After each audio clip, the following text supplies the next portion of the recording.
Thank you.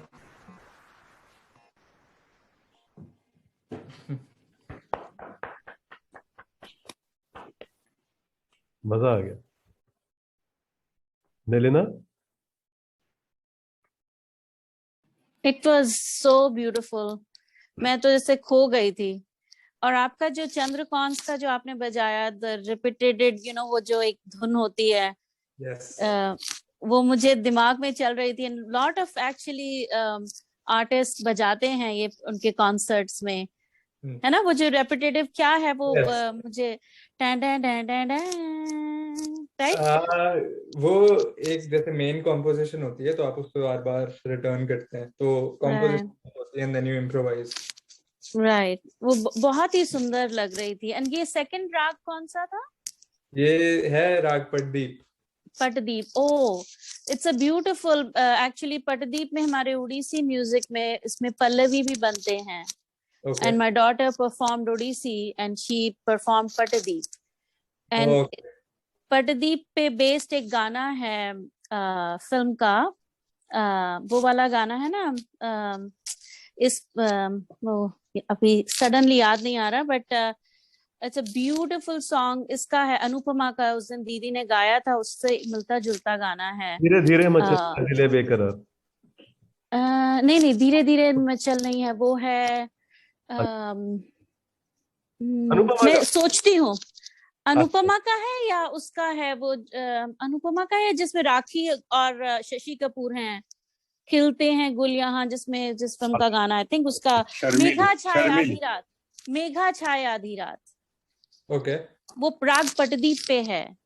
Okay. Megha छाए आधी रात, बैरन बन गई निंदिया, बता दे मैं क्या करूं, मेघा छाए। क्योंकि मुझे जब मैं गाने गाती हूँ मुझे थोड़ा शौक है जानने का कि किस राग पे हैं। सो वो जो 3-4 जो मेन उनकी जो होती है ना सुर, उनको पकड़ सकूं, तो सुर में गा सकूं basically. So that's how I found out that song is based on Rag Patadi. It's beautiful. Loved it. Thank you, beta. Thank you so much. Thank you. And I'll follow you on Instagram. इनका जो link share कीजिएगा please, Rajesh ji. I'll do that. So Meghna? I have no words. I think I will not say anything. Thank you, Meghna. मनमीत जी? मैं तो पहले ही दरख्वास्त कर चुकी हूँ कि मुझे उसी सुकून में रहने दो। वंश, ये शुरू में आप दिमाग दौड़ाते हो, ये सितार है कि गिटार है, फिर वो फर्क भूल जाता है, फिर आप कौन हो, हम कहाँ हैं, ये फर्क भी भूल जाता है। तो इस तरह की दुनिया सजाने के लिए बहुत बहुत शुक्रिया। मतलब I'm truly feeling in very high spirit after listening to you. एक अजीब सा खुशी है, एक अजीब सी खूबसूरती सी छा गई है। So बहुत अच्छा लगा। Thank you. राकेश जी? वंश, इतनी कम उम्र में आपको इतने रागों का इतना डीप नॉलेज है, ये बड़ा सरप्राइज है मेरे लिए। और आपको ऐसा लगता है कि आपके गुरु का पूरा आशीर्वाद है आपके ऊपर। बिल्कुल, उन्हीं की वजह से है सब। यस, और आप इतना अच्छा बजाते हैं, और आपकी जो म्यूजिकल जर्नी है आगे की लाइफ में बहुत सक्सेसफुल और एंजॉयबल होने वाली है, इतना मैं दावे के साथ कह सकता हूँ। And all the best for your musical journey, success in the musical journey. Thank you very much. Chaman?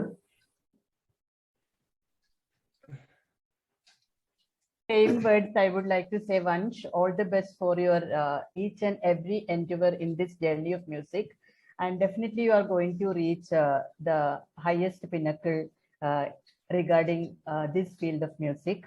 And both the songs played by you were really fantastic and still resonating in my ears. It will be there forever. such a soothing effect on listening to you playing the instruments. I still remember the first day when you came to Fusion platform. And that day itself, I was telling you, like, you know, the way you are still sticking on to the being in the Western country, still sticking on to the Indian music and following, and that you know, humbleness and in you, that also has to be appreciated. On the same spirit throughout each and every part of your life. All the best. Thanks you. वंश, आपकी जो guitar बजता है ना, इतने mind को इतना soothing मिलता है, इतना पीस मिलता है कि मजा आ जाता है। Thank you और so much. आपके मतलब इसमें ही इतनी वो है कि मतलब बहुत पीस मिलता है इसको सुन के ना, मजा आ जाता है। मैंने इसलिए जानबूझ के प्रदीप एंड में रखा था क्योंकि एक तो ये आफ्टरनून राग है, अभी यहाँ पे 12 बजने वाले हैं, मुझे बहुत पसंद है। और फिर इसमें ये इसलिए है क्योंकि इसमें अब थोड़ा सा तो इसमें जब नेचुरल एक नोट लगता है नी और एक फ्लैट लगता है, तो उसमें दोनों वो शुरू होता है जैसे सैड होता है, लेकिन जब वो नेचुरल नोट लगता है तो वो बहुत पीसफुल और शांत हो जाता है, तो इसलिए काफी सूदिंग राग है एक, मुझे बहुत मुझे पसंद। लगता है कि इस इंस्ट्रूमेंट के ऊपर, गिटार के ऊपर ये राग बजाना भी कोई आसान काम नहीं है। पियानो पे और उस पे तो सब ये राग चलते हैं ये, लेकिन गिटार पे तो ये पहली बार ही देखा है कि गिटार पे भी ये राग मतलब रहीजा जी, वंश से पूछो कि कंप्यूटर इंजीनियरिंग आसान है या ये गिटार बजाना आसान है? दोनों मुश्किल है, दोनों मुश्किल है। I thought you will say दोनों आसान है। नहीं चलो, थैंक यू सो मच वंश, बहुत मजा आया आज, we thoroughly enjoyed. I think we should give I wanted to yeah, sure Manmeet. I wanted to share an observation with you. आप ना वापस जाकर इस रिकॉर्डिंग को देखिएगा, तो जब आप ये बजा रहे थे राग, तो किरणें आ रही हैं आपकी खिड़की से, तो ऐसे लग रहा है आप धूप की किरणों को ऐसे बजा रहे हैं, इस तरह का नूर आ रहा था। तो आप एक बार रिकॉर्डिंग देखिएगा। मैं तो ऑब्जर्व करी थी और मैं खुश हो रही थी कि ये सीरियसली ऐसे लग रहा है जैसे कायनात आप पे नूर बरसा रही है। क्या बात।